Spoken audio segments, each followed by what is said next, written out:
வணக்கம் உறவுகளே. நான் நாங்கள் பிறந்து வளர்ந்த இடத்த பற்றி ஞாபகமாக உங்களுக்கு ஒரு சொல்கிறேன். எங்கள் அப்பா சக்தி மில்லில் ஹெட் ஜாப்பராக ஒர்க் பண்ணார், மகாலிங்கம் கம்பெனியில். எங்களுக்கு அவங்க பங்காளிங்க, அவங்களும் செங்கனை கூட்டம், எங்கள் அப்பாவும் செங்கனை கூட்டம். அந்த மில்லில் ஹெட் ஜாப்பராக வேலை பார்க்கும்போது மில்லுக்குள்ளேருந்து எல்லாம் வெளியே வரும்போது வாட்ச்மேனு 2 பக்கம் நெய்வி செக் பண்ணிவிட்டு எல்லாத்தையும் வெளியே விடுவாங்க.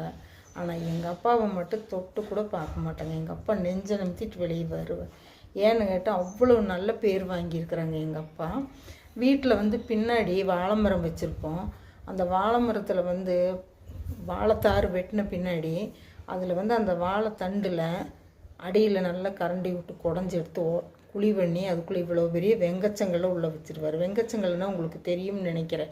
கோலப்பொடியெல்லாம் ஃபஸ்ட்டு அதில் தான் தயார் பண்ணுவாங்க. இப்போ அந்த மாதிரி இல்லை, அதை வச்சு மூடி வச்சுருவார். பாலித்தீன், அப்போல்லாம் பாலித்தீன் கவர் அவேர்னஸ் இல்லை, போட்டு கட்டி மூடி வச்சுருவார்.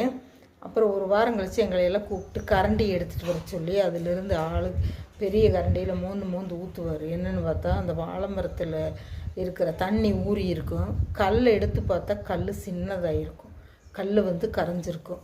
அது சொல்லுவார், இந்த மாதிரி வாழைத்தண்டெல்லாம் சாப்பிட்டா நம்ம ஸ்டோன் வயிற்றில் உருவாகுது இல்லையா, அதெல்லாம் கரைச்சிரும் அப்படின்னு சொல்லுவார்.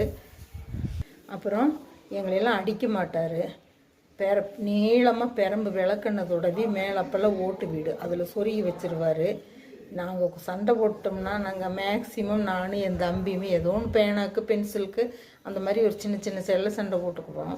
படவார் ரஸ்கல் அப்படின்னு சொல்லிட்டு எங்களை திரும்பி நாக்கை துருத்திட்டு அந்த பெரம்பண்ணாந்து பார்த்துட்டு எங்களை பார்ப்பார். நாங்கள் அப்போவே சரண்டர் ஆயிடுவோம், இனிமேல் செய்ய மாட்டோங்கப்பா அப்படின்னு சொல்லி. நாங்கள் அந்த மாதிரி குறும்பும் பண்ண மாட்டோம் அதிகமாக. எங்கள் அப்பாவுக்கு கண்டால் மரியாதை கலந்த பயம் எங்களுக்கு. எங்கள் அப்பா காலையில் மில்லுக்கு போகிறக்கு 6:45 சாப்பிட்டுட்ருப்பார். சின்னச்சாமின்னு ஒரு டெய்லர் வருவார் வீட்டுக்கு. நான் சாப்பிட்டு 2 நாள் ஆச்சுங்கண்ணான்னு சொன்னால் உடனே எந்திரிச்சு எங்கள் அம்மாவை மணின்னு தான் கூப்பிடுவார். மணி, சின்னச்சாமி கவனிச்சு அனுப்பு அப்படின்னு சொல்லி சாப்பிடாமையே வேலைக்கு போயிடுவார் எங்கள் அப்பா மில்லுக்கு.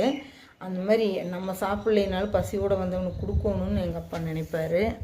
அப்புறம் நானெல்லாம் சின்ன பிள்ளை இருக்கையில் சமையல் பண்ணினது விறகடுப்பு தான், மண் சட்டி தான். மாவு தூண்டி வைக்கிறதும் மண் பானையில் தான். ஆட்டங்கள் பெரிய கல்லாக இருக்குது, இப்படி ஆட்டணும், மெதுவாக கூட ஆட்ட முடியாது. காலையில் 1.5 படி போட்டு ஆட்டினா சாயந்தரம் தோசை சுட்டுக்குவோம், சாயந்தரம் 1.5 படி போட்டு ஆட்டினா காலையில் இட்லி சுட்டுக்குவோம்.